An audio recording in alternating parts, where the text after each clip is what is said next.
The year was 1884, and the Montana Territory was as wild as it was wide. Out near the edge of nowhere, tucked between red-blushed hills and fading fence lines, sat a piece of land called Ember Ridge. It wasn't the biggest ranch, or the best, but to two sisters, it was everything. Welcome to another story from the frontier. I'm Abel Beecham, though most folks around these parts simply call me Mr. B. The story you're about to hear comes from a little ranch called Ember Ridge. Folks said it had run out of luck, that it was only a matter of time before the land was lost. But sometimes what looks like the end of a family's story is only the beginning of something far greater. And this one began with two sisters, one struggling ranch, and two letters that would change 4 lives forever. Willa Alderwood, the elder, had hands tougher than leather, and a heart built from stone and sorrow. Since their father died, she'd been running Ember Ridge alone. Just her sister, and land that asked more than it gave. We don't need help. She'd always said. We just need more daylight. But even daylight was starting to run out. Josie, younger, brighter, fought the land with the same grit, but carried a different kind of burden. She was the dreamer, the laugher. But even her light dimmed when debts piled up and the roof sagged lower each storm. We can't patch forever, Willa. She said one evening. We're running out of rope. And luck. They sold the wagon, then the silver. They stopped hiring hands 2 seasons ago. The herd had thinned and their backs had bent. But still, they stayed. You thinking what I'm thinking? Josie asked one night, her fingers tracing a folded newspaper. I doubt it. Willa muttered. We could...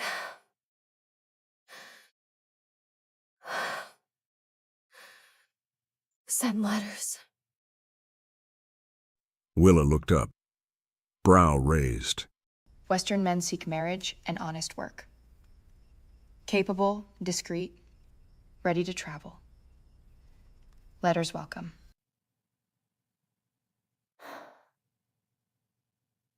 Mail order husbands. Josie said, half laughing, half praying. You can't be serious. We need help.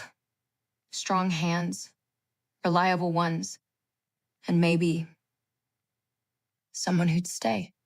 Some choices are made in love, others in desperation. But on Ember Ridge, the lines had begun to blur, and so 2 women with more dust than dreams left in their boots picked up pens. Not for fairy tales, not for rescue, but for a chance to hold on to the land that had raised them. A letter can carry more than words. Sometimes it carries the last hope of a family or a future. And so, the sisters wrote. Josie sat at the kitchen table, ink smudged on her fingers, a fire down to embers. Dear stranger, she began, this land is rough. We don't offer much but work, weather, and loyalty. If you can handle all 3, maybe we'll have something worth sharing.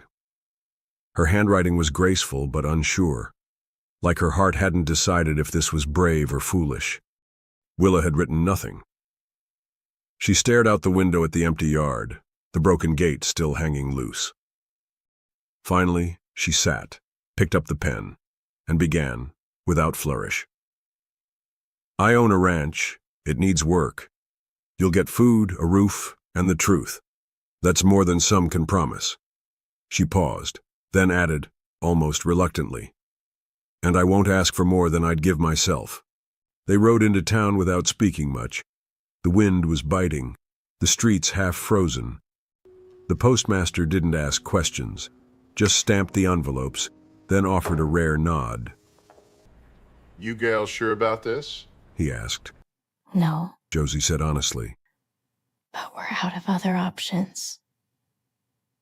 The days crawled by.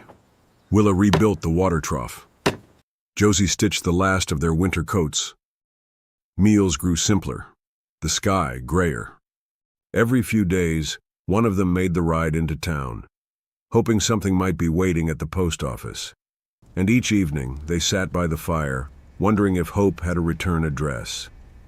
Then, just after the first snow, they found 2 letters tucked behind the counter, waiting like answers to questions they'd barely dared to ask. One bore strong, blocky handwriting. The other curved like a story waiting to be told. They didn't open them right away.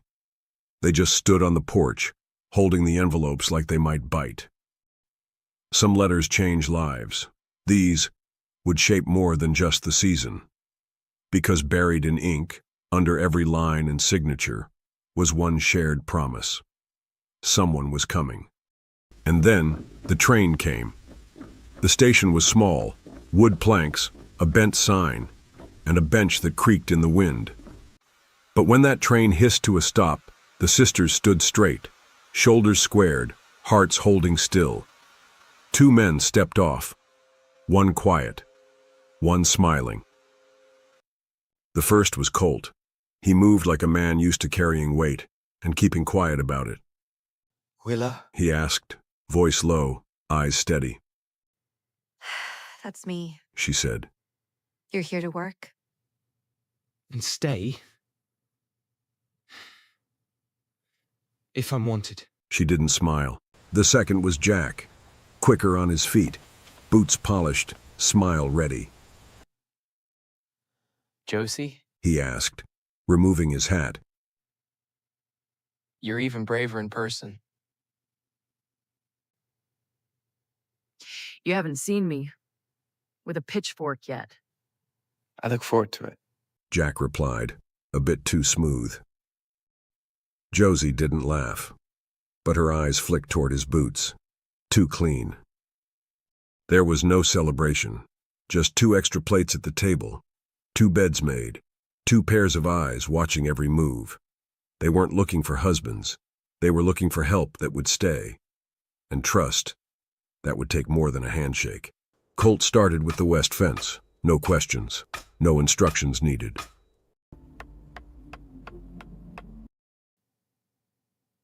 You've done this before.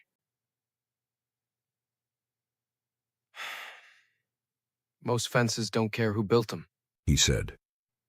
just whether they hold. She didn't answer, but she handed him another post. Jack tried to unfreeze the water trough, slipping more than once.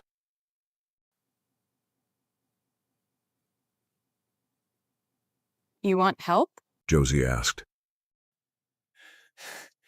That obvious? He replied, hands red from cold. Just wondering if you've ever worked outdoors before. I've worked. Just not like this. Then you'd better learn fast. First impressions weren't bad, but they weren't magic either, and that was just fine. Ember Ridge didn't need magic. It needed men who meant what they said, and women strong enough to wait and see if they did. 2 weeks passed, and the rhythm of life on Ember Ridge began to shift. Colt worked without complaint. Jack tried hard, laughed loud, and slipped often. But for all their effort, something stayed beneath the surface. Willa was sorting tools when a slip of paper fell from Colt's saddlebag, an old military dispatch folded tight and stained with sweat. She didn't open it at first, but something in her chest told her the truth was long overdue. Inside, she found the words, dishonorable discharge, charges, insubordination, desertion in time of command. Her hands didn't tremble, but her breath held, caught in her throat like dust before a storm. You served She said. and left. I left the war, not the men. Colt answered. I was ordered to do things that broke what was left of me. And now you're here asking to stay. With that in your bag? I'm not asking for anything. Colt replied. I just wanted to build something right. For once. She looked at him, jaw tight, then handed the paper back. Fix the north fence by morning. Then we'll see where we stand. He nodded once. No argument, no defense. In town, Josie picked up feed, nails, and a letter addressed to Jack delivered to Ember Ridge. She didn't open it, but she handed it to him that night at supper. It's from my sister. He said finally. 2 kids. Husband gone. Winter setting in. She wants me home. And? Josie asked.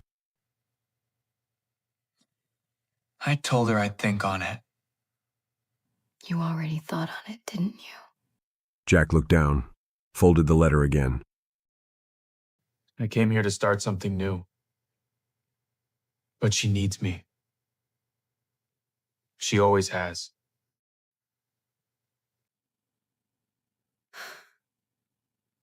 And I don't? Josie asked, her voice soft but firm. Jack looked at her then, no charm in his eyes. Just wait. You do. But I don't know if I can be 2 things at once. The truth didn't break Ember Ridge, but it changed the air. For Willa, trust now carried a name she hadn't spoken fully yet. For Josie, it carried the fear of being second place to someone else's obligation. And for the men, they stood now where the ground could shift beneath their boots. The snow came down harder after that. Not blizzards, just steady. Enough to settle into the bones and test what stayed standing when the ground turned quiet. Colt was already working when Willa stepped outside, boots in frost, hands raw, the same rhythm as always. But she didn't look at the gate. She looked at him. You ever plan on running again? She asked.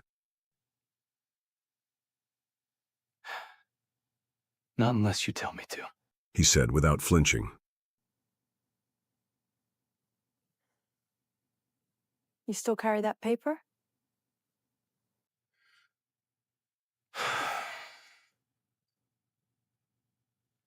Every day. Then maybe it's time you stop letting it define you and start showing me who you are now. Colt looked up, eyes steady. That's the only reason I'm here. Josie didn't wait for Jack to come find her. She didn't need rescuing. But when he showed up, hat in hand, she gave him a glance that meant this better matter. I told my sister I'd stay here, Jack said. that I'd send money when I could, that I can't be in 2 places at once. And I've made my choice. Took you long enough. Josie said, not looking at him. I thought leaving meant strength. Turns out staying does. She finally met his eyes. You sure? No, He admitted. but I want to find out. With you. Josie nodded slowly. And help me stack the feed bales. I'm not doing it alone. He stepped beside her without hesitation. That night, the sisters sat shoulder to shoulder on the porch swing. No music, no words for a while. You still think we were foolish? Josie asked quietly. I think we were desperate. Willa answered. And brave. Sometimes those come together. Do you think they'll stay? Willa glanced toward the barn. The lantern still burned inside. 2 shadows moved, neither in a hurry to leave. I think they're starting to understand what it means to stay. Trust takes time. Forgiveness, longer. But some fences aren't mended with nails alone. Sometimes it takes showing up day after day, until the land, and the hearts on it, believe you mean to stay. Winter held Ember Ridge fast, blanketing the land in heavy white. But somehow, life pressed on, steadier than before. The fences stood firm under the weight, the firewood stack grew tall, and for once, the sky above Ember Ridge felt like a roof instead of a warning. Colt walked beside Willa, not ahead, not behind. You ever feel like you belong somewhere?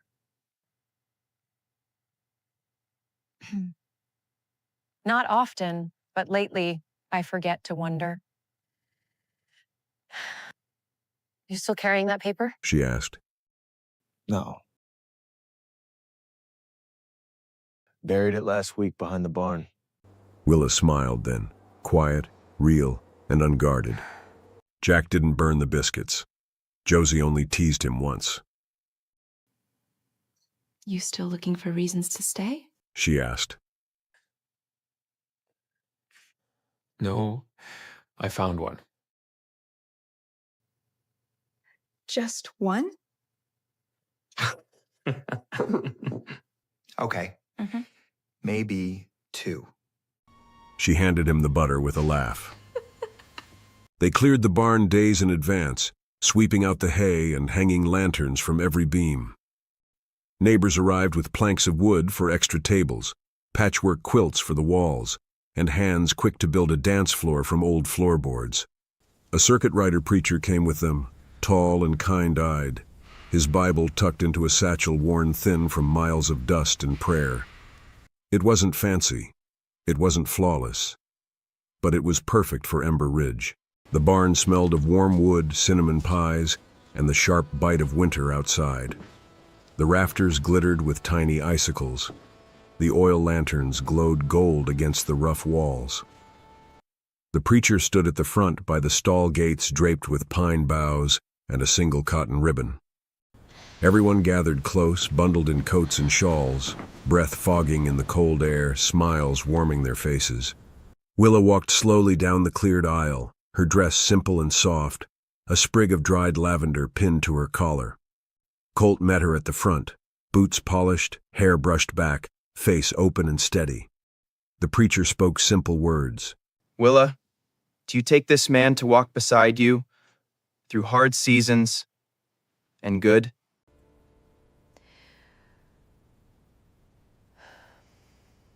I do. She said, her voice clear and sure. Colt, do you take this woman to stand with you, come storm or sun? I do. Colt said, squeezing her hand. When the preacher nodded, Colt leaned down, brushed a slow, reverent kiss to Willa's lips, and rested his forehead against hers, just for a moment. Then it was Josie's turn, radiant, laughing through her nerves. Jack couldn't stop smiling as he met her halfway down the aisle. The preacher asked, Josie, do you take this man, come dust or snow? Only if he promises not to outdance me. She said, loud enough to make the crowd chuckle. Jack, do you take this woman?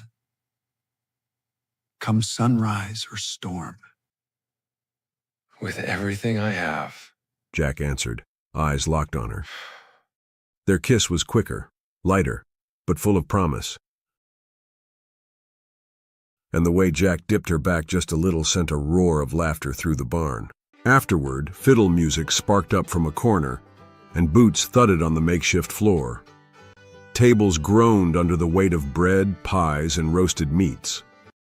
Willa and Colt danced slow, almost shy at first. Josie and Jack spun and laughed until they stumbled into chairs. Neighbors clapped shoulders, passed cider, and told stories deep into the night.